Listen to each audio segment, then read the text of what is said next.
UP board class 12 12 में physics subject में पहली यूनिट वैद्युत है, इलेक्ट्रिसिटी, और उसका पहला चैप्टर है वैद्युत क्षेत्र एवं विभव, यानी कि इलेक्ट्रिक फील्ड एंड पोटेंशियल। तो हम स्टार्ट करते हैं यहाँ से कि जब किसी कांच की छड़ को किसी रेशम से रगड़ा जाता है तो उसमें हल्के पदार्थों को आकर्षित करने का गुण आ जाता है। इसी तरह से जब किसी आबनूस की छड़ को बिल्ली की खाल से रगड़ा जाता है तो उसमें भी हल्के पदार्थों को अट्रैक्ट करने का, आकर्षित करने का गुण आ जाता है। ठीक, तो ये जो गुण आता है, ये गुण जिस कारण से आता है, जब आप घर्षण करते हैं और उसमें ये गुण आता है कि किसी हल्के पदार्थों को आकर्षित कर सके, तो जिस कारण ये गुण आता है उसको इलेक्ट्रिसिटी कहते हैं, यानी वैद्युत कहते हैं। तथा जिस पदार्थ में ये गुण आता है उसको आवेशित पदार्थ या चार्ज पार्टिकल कहते हैं। कांच की छड़ को रेशम से रगड़ा गया तो उसमें इस तरह का गुण आया कि वो हल्के पदार्थों को आकर्षित करने लगा। उसी तरह जब एक और कांच की छड़ को रेशम से रगड़ा गया तो उसमें भी इस तरह के गुण आए। तो आपके दो कांच की छड़ ली गई, एक रेशम पे,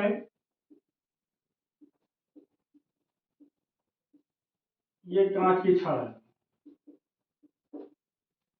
किसी दो कांच की छड़ को रेशम से रगड़ा गया। ठीक है, जब दो कांच की छड़ को रेशम से रगड़ा गया और इन रगड़ने के बाद इन दोनों कांच की छड़ को जब आपस में टच कराया गया तो वो एक दूसरे से दूर भागने लगे। इसी तरह से दो आबनूस की छड़ को जब बिल्ली की खाल से रगड़ा गया, फिर रगड़ने के बाद इन दोनों आबनूस की छड़ को आपस में सटाया गया तो फिर वो भी दूर भागने लगे। लेकिन जब एक कांच की छड़ को रेशम से रगड़ के और एक आबनूस की छड़ को बिल्ली की खाल के रगड़ के आपस में जब एक दूसरे के पास लाया गया तो वो एक दूसरे की ओर खींचने लगे। इससे ये साबित हुआ कि जो आवेश होता है, आवेश यानी जो चार्ज होता है, वो दो तरह के होते हैं। पहला धन आवेश और दूसरा जो है ऋण आवेश। आवेश कितने प्रकार के होते हैं? दो प्रकार के होते हैं। पहला धन आवेश हुआ, दूसरा ऋण आवेश हुआ। अब ये धन आवेश और ऋण आवेश किस तरह से होते हैं, कैसे होते हैं, ये तब समझ में आया जब इलेक्ट्रॉन थ्योरी आई। इलेक्ट्रॉन थ्योरी बताती है कि कोई भी पार्टिकल, कोई भी पदार्थ एटम से मिलकर बना होता है, और जो एटम की संरचना होती है उसमें बीच में नाभिक होता है। यह आपका नाभिक होता है जिसमें प्रोटॉन और न्यूट्रॉन होते हैं। प्रोटॉन पॉजिटिव चार्ज होता है, न्यूट्रॉन जो है उदासीन होता है, इस पर कोई चार्ज नहीं होता। इस तरह से पूरी नाभिक पे आपका पॉजिटिव चार्ज होता है, धनात्मक चार्ज होता है, धनात्मक आवेश होता है। और जो इलेक्ट्रॉन होते हैं वो इस नाभिक के बाहर चारों ओर कक्षा में चक्कर लगाते रहते हैं। ये ऋण आवेश होती है। इलेक्ट्रॉन पे ऋण आवेश, प्रोटॉन पे धन आवेश। क्योंकि नाभिक में प्रोटॉन और न्यूट्रॉन होते हैं, प्रोटॉन पे धन आवेश होता है, न्यूट्रॉन पे कोई आवेश नहीं होता, इसलिए ये नाभिक जो है ये धन आवेशित होता है। उसके बाद जब इलेक्ट्रॉन इसके चारों ओर चक्कर लगाते हैं, इलेक्ट्रॉन चक्कर लगाते हैं जो कि ऋण आवेशित होते हैं। इलेक्ट्रॉनों की संख्या ये बराबर होती है प्रोटॉनों की संख्या के। इलेक्ट्रॉनों की संख्या प्रोटॉनों की संख्या के बराबर होती है, इसलिए ये पूरा आपका एटम ये उदासीन होता है। क्योंकि दोनों बराबर होते हैं इसलिए एक तरह से ये पूरा एटम उदासीन होता है। लेकिन अगर किसी कारण से इसमें इलेक्ट्रॉनों की अधिकता हो जाए, इलेक्ट्रॉनों की अधिकता होने से प्रोटॉन की संख्या कम हो जाएगी, धनात्मक आवेश कम हो जाएगा, ऋणात्मक आवेश ज्यादा हो जाएगा, तो ये आपका ऋण आवेशित कहलाने लगेगा।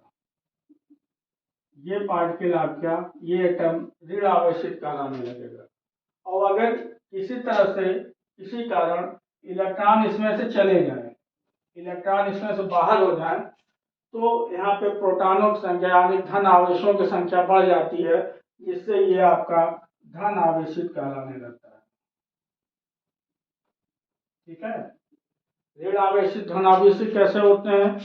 जब एटम में इलेक्ट्रॉनों की संख्या ज्यादा हो जाती है तो ऋण आवेशित हो जाता है, और जब इलेक्ट्रॉनों की संख्या कम हो जाती है तो वो धन आवेशित हो जाता है। आवेश का मात्रक कूलाम होता है। जब किसी चालक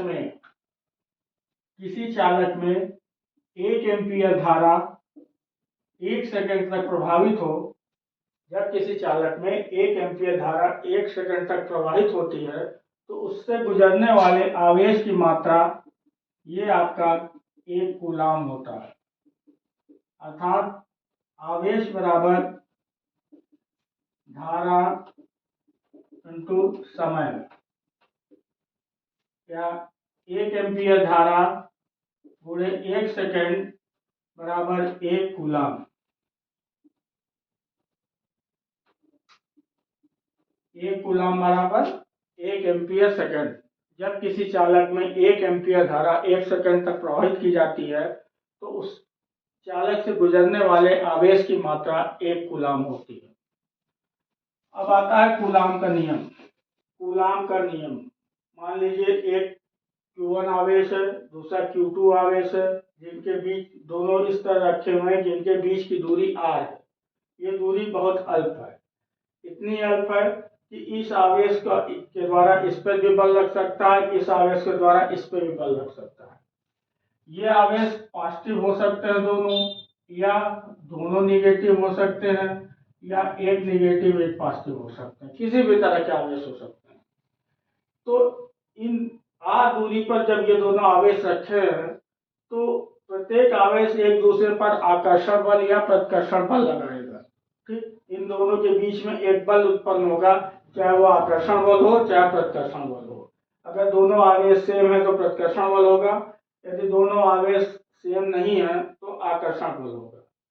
तो कूलम लॉ कहता है कि इन दोनों के बीच में, दो आवेशों के बीच में लगने वाला आकर्षण या प्रतिकर्षण बल F, दो आवेशों के बीच में लगने वाला आकर्षण अथवा प्रतिकर्षण बल, ये दोनों आवेशों की मात्रा के गुणनफल के अनुक्रमानुपाती होता है। F is proportional to Q1 into Q2।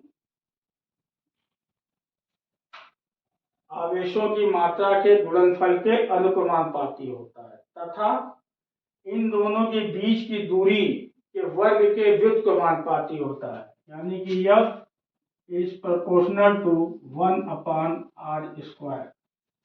यह आपका समीकरण नंबर 1, यह आपका समीकरण नंबर 2। समझिए, मतलब कि इन दो आवेशों के बीच में लगने वाला आकर्षण या प्रतिकर्षण बल उन आवेशों के मात्राओं के गुणनफल के अनुक्रमानुपाती तथा दोनों के बीच के दूरी के वर्ग के व्युत्क्रमानुपाती होता है। इन दोनों समीकरण में लेफ्ट हैंड साइड बराबर है, यानी कि F is proportional to Q1 Q2/r।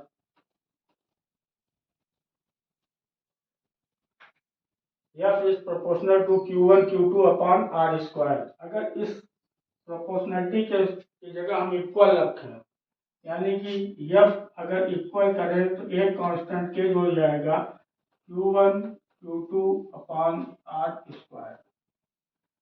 K की वैल्यू होती है 1/4πε0। ये बराबर होता है 9 × 10⁹ न्यूटन मीटर स्क्वायर बटा कूलम स्क्वायर। ये इसकी वैल्यू होती है, यानी कि F बराबर 1/4πε0 Q1 Q2/r²। ये आपका कूलम का नियम। कैसे देखिए,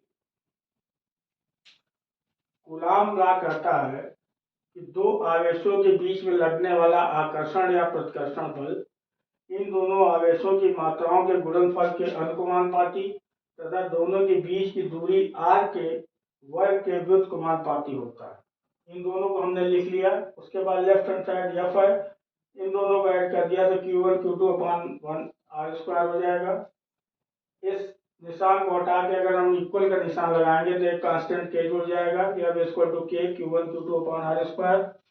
के की वैल्यू होती है 1/4πε0। ये बराबर होता है 9 × 10⁻9 न्यूटन मीटर स्क्वायर बटा कूलम स्क्वायर, जहाँ ε0 है निर्वात की वैद्युतशीलता होती है। ठीक, तो ये के की जगह हम इसको रख देंगे तो F equal to 1/4πε0 Q1 Q2 upon R square. ये आपका कूलम का नियम।